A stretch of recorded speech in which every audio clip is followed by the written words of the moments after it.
En la batalla por el nacimiento de una fe, la historia recuerda a sus predicadores y a sus mártires. Pero, ¿qué hay de los héroes silenciosos que operaron desde las sombras del poder? Hoy narramos la historia de cómo los apóstoles fueron sentenciados a muerte por el Sanedrín, el tribunal más temido de Israel.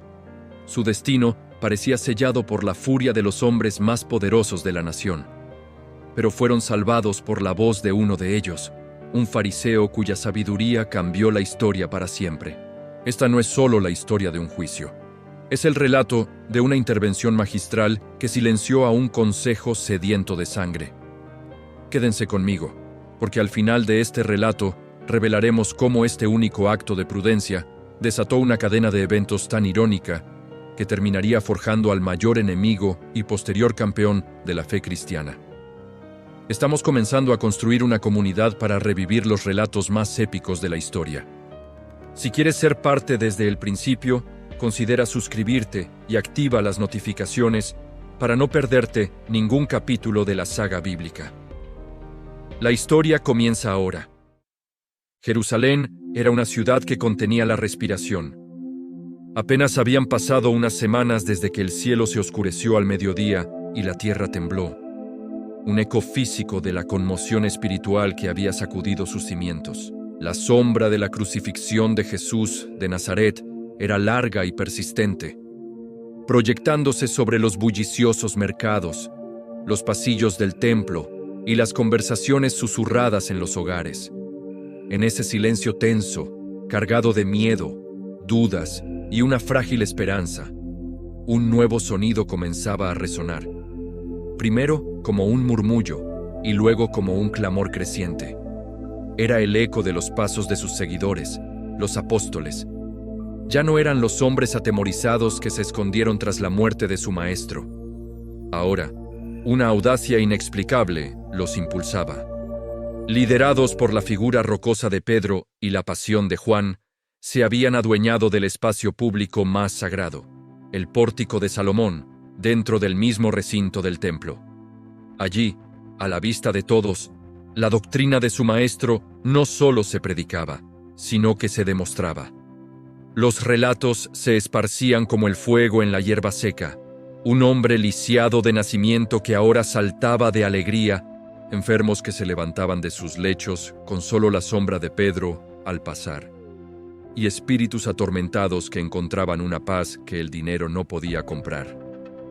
Una multitud cada vez mayor compuesta por los pobres, los desheredados, pero también por curiosos de todas las clases sociales, se congregaba a su alrededor, atraída por la fuerza innegable de un mensaje que hablaba de resurrección, de un poder más fuerte que la muerte misma. Esta creciente popularidad era una afrenta directa, una espina clavada en el corazón del poder establecido, el Sanedrín. En sus cámaras de piedra pulida, el Consejo de 71 ancianos observaba con creciente alarma. Particularmente para la facción de los saduceos, la aristocracia sacerdotal, liderada por el sumo sacerdote Caifás y su suegro Anás, aquello era intolerable. Hombres pragmáticos y políticamente astutos, su poder se basaba en el orden, en el control y en una teología que negaba firmemente la resurrección de los muertos. Este nuevo movimiento no solo era una herejía, era una sedición. Cada milagro reportado era un desafío a su autoridad.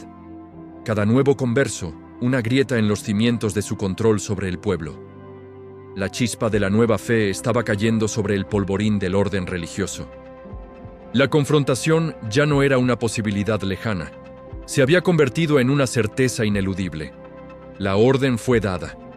Impulsados por una mezcla tóxica de envidia por la influencia de los apóstoles y un miedo genuino a la intervención romana si la agitación crecía, los guardias del templo, leales al sumo sacerdote, recibieron sus instrucciones. Al amparo de la oscuridad que descendía sobre la ciudad santa, un grupo de hombres armados se movió en silencio por las calles empedradas. Su objetivo, los líderes de aquella secta insolente. El enfrentamiento era inminente, pero nadie, ni los cazadores ni las presas, podía prever que un milagro estaba a punto de cambiar las reglas del juego.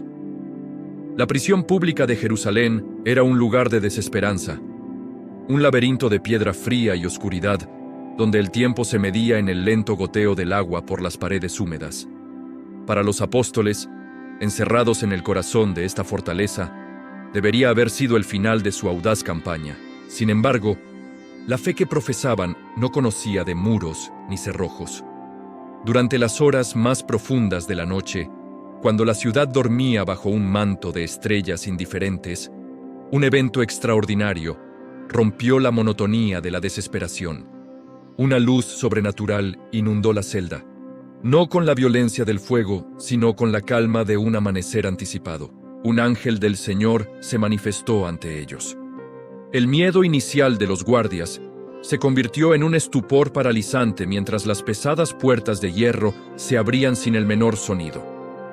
El enviado celestial condujo a los apóstoles fuera de la prisión, a través de pasillos silenciosos y patios vigilados, hasta dejarlos de nuevo en las calles de la ciudad dormida. Antes de desaparecer, les entregó una instrucción tan divina como desafiante. Vayan, pónganse en pie en el templo y hablen al pueblo todas las palabras de esta vida. Al amanecer, mientras los primeros rayos de sol teñían de oro el mármol del templo, el Sanedrín se reunió en su cámara. El sumo sacerdote, Caifás, presidía la sesión con una confianza inquebrantable, saboreando la victoria. Mandó a sus oficiales a la prisión con una orden clara: traer a los prisioneros para iniciar un juicio que solo podía tener un veredicto. Pero los oficiales regresaron mucho antes de lo esperado, con el rostro pálido y un informe que desafiaba toda lógica. La prisión, informaron, estaba asegurada con la máxima diligencia.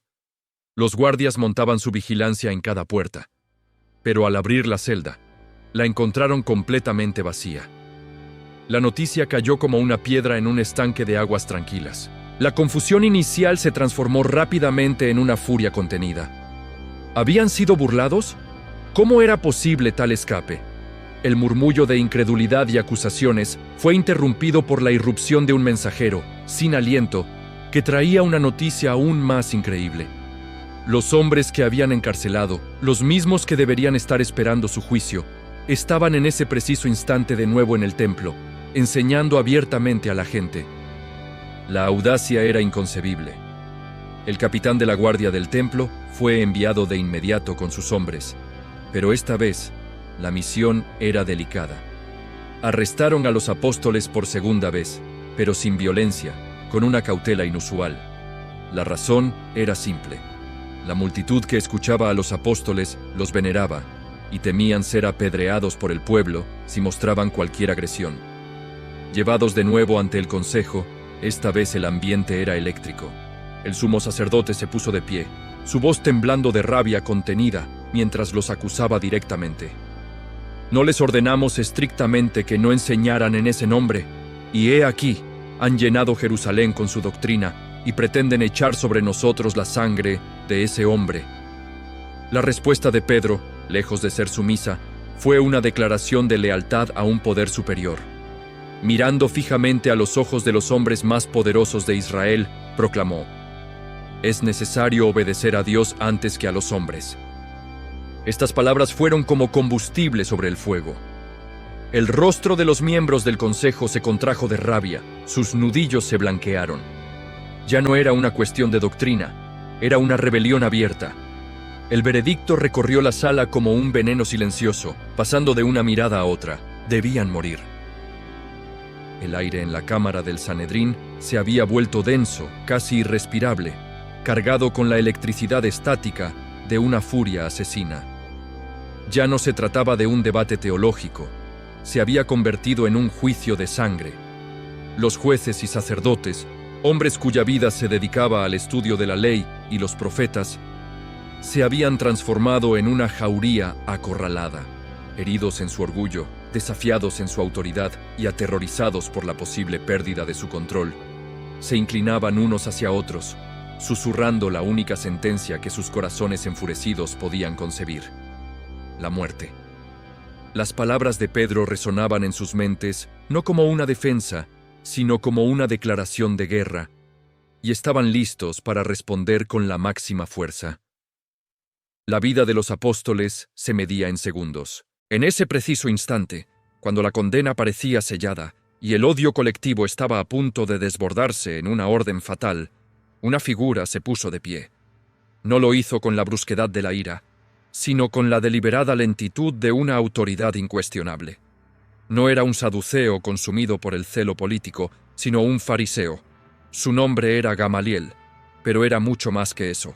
Era un doctor de la ley, nieto del legendario sabio Hillel el Anciano, y un maestro tan venerado que se decía que cuando él murió, la gloria de la Torá cesó. Era una mente brillante, un pilar de la tradición, un hombre honrado por todo el pueblo. Su simple movimiento fue suficiente para que el murmullo de sangre cesara. Todas las miradas, antes llenas de veneno y dirigidas a los apóstoles, se volvieron hacia él, expectantes, respetuosas. Con una calma que era en sí misma una reprensión a la histeria circundante, Gamaliel levantó una mano, no para emitir un voto, sino para detener el proceso. Su voz, tranquila pero llena de un peso inconfundible, resonó en la cámara. «Saquen a estos hombres fuera por un momento». La orden era inusual, pero nadie se atrevió a cuestionarla. Los guardias del templo obedecieron de inmediato, escoltando a los apóstoles fuera de la sala, dejándolos en un pasillo de piedra, ignorantes del debate que decidiría su destino. Una vez a solas con sus exaltados colegas, Gamaliel recorrió el rostro de cada uno con su mirada sabia y penetrante. Dejó que el silencio se asentara, permitiendo que la adrenalina de la confrontación comenzara a disiparse. Entonces habló. «Varones israelitas», comenzó. Su tono era el de un maestro que instruye, no el de un juez que acusa. «Miren con cuidado lo que están a punto de hacer con estos hombres. Su ira es una mala consejera». Les recordó que aquella no era la primera vez que un movimiento mesiánico surgía entre el pueblo. «Hace algún tiempo», continuó, «se levantó un hombre llamado Teudas, jactándose de ser alguien importante. Cerca de 400 hombres se le unieron, un número no menor, pero él fue muerto, y todos los que le obedecían fueron dispersados por el viento y reducidos a nada.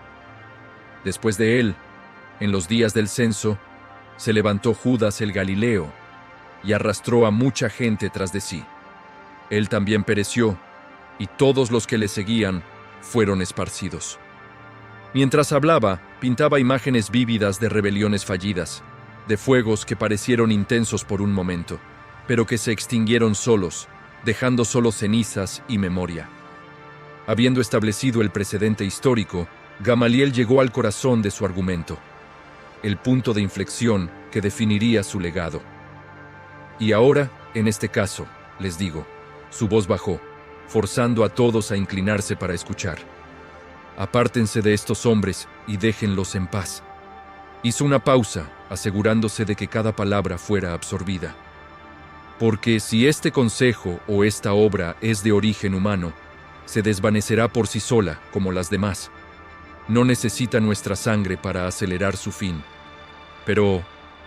Y aquí su voz adquirió una solemnidad profunda, una advertencia que heló la sangre de los presentes.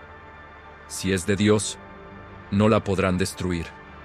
Dejó que la enormidad de esa posibilidad llenara la sala. Luego, asestó el golpe final, un jaque mate teológico que jugaba con su más profundo temor y su más alta vocación. No sea que, en su celo, se encuentren incluso luchando contra el Dios Todopoderoso. Un silencio atónito, pesado y profundo, cayó sobre la asamblea.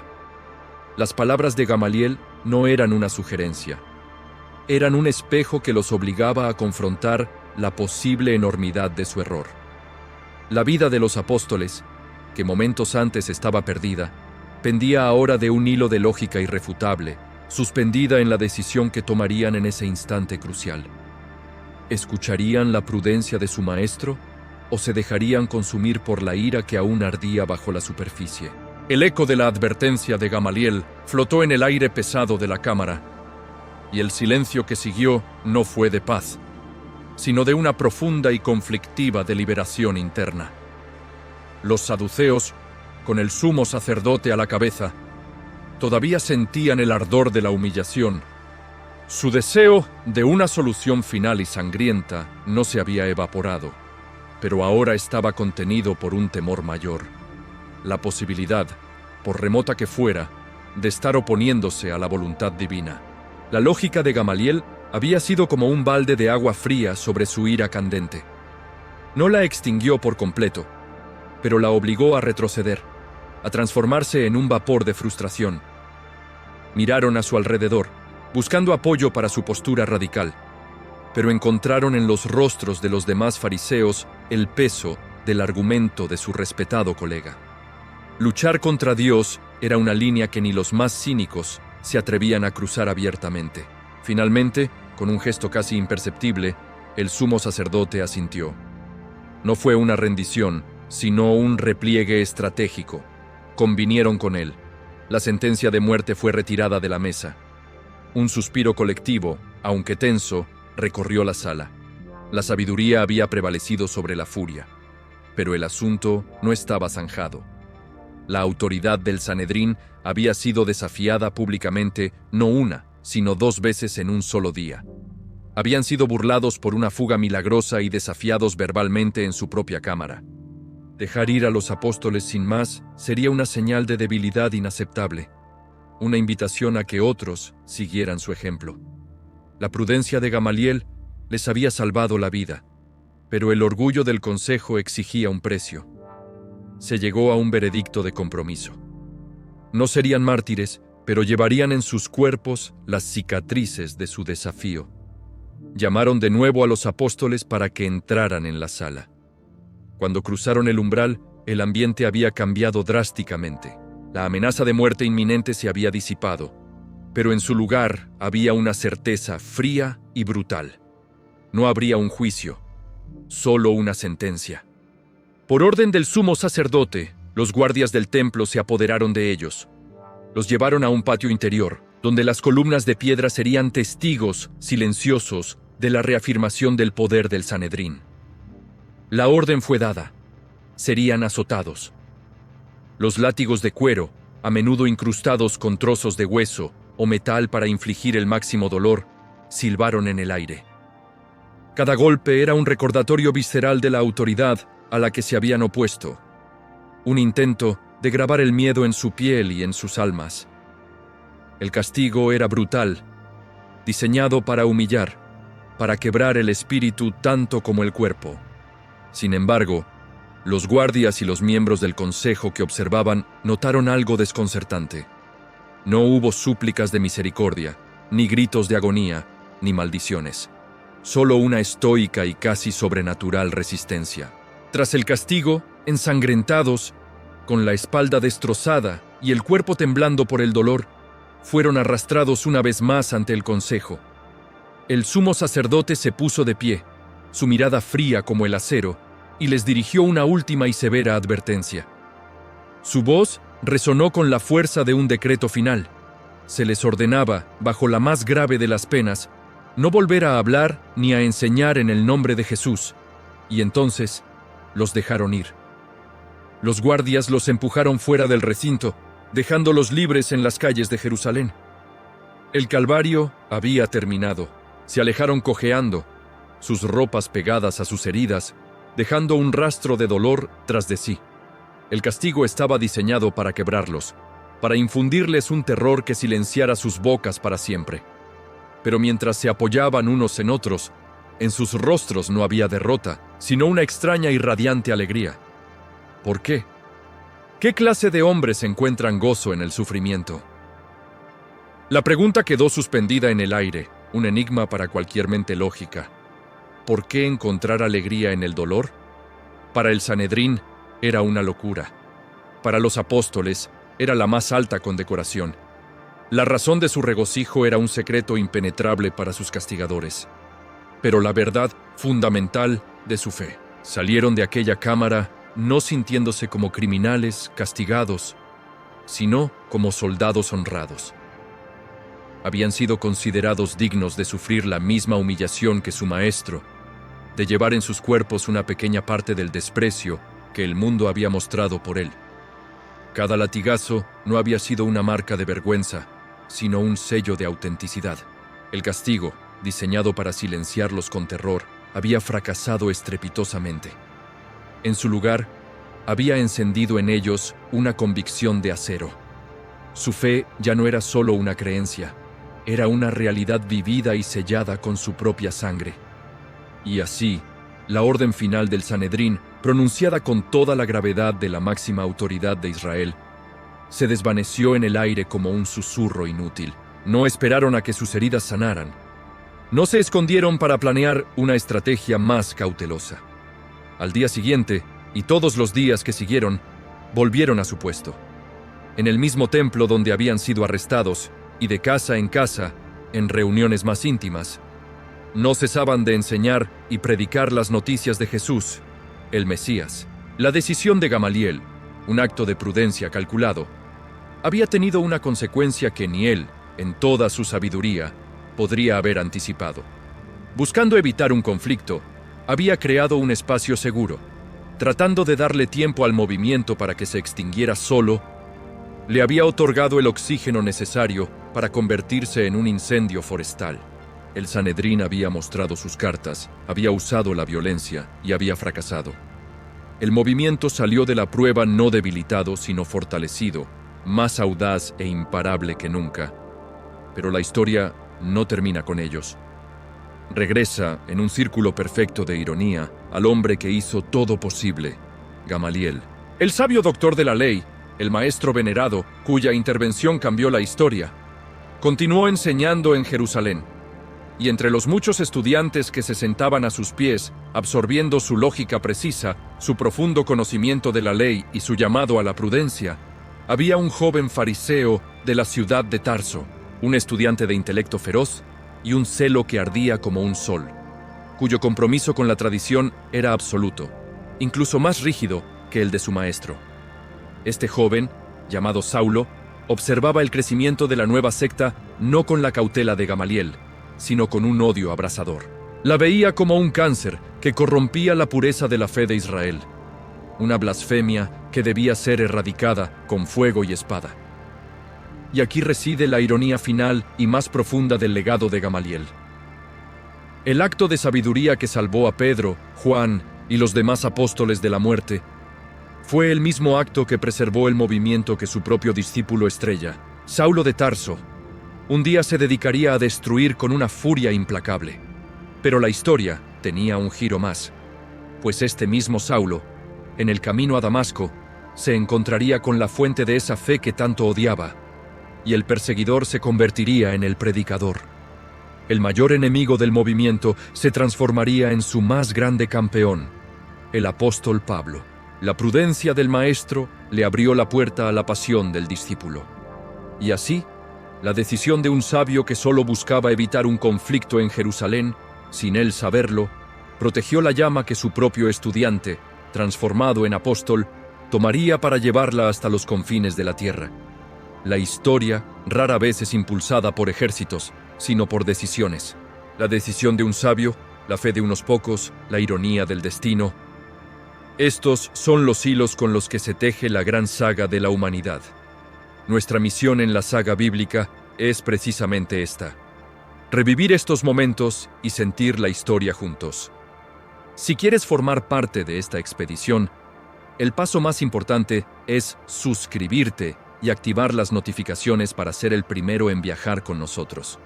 Tu me gusta en este video nos dice que vamos en la dirección correcta, y tu comentario abajo enriquece la conversación para toda esta nueva comunidad. En nuestro próximo capítulo continuaremos explorando las figuras que, desde las sombras, lo arriesgaron todo. No te lo querrás perder. Hasta entonces, sigue buscando la historia detrás de la historia.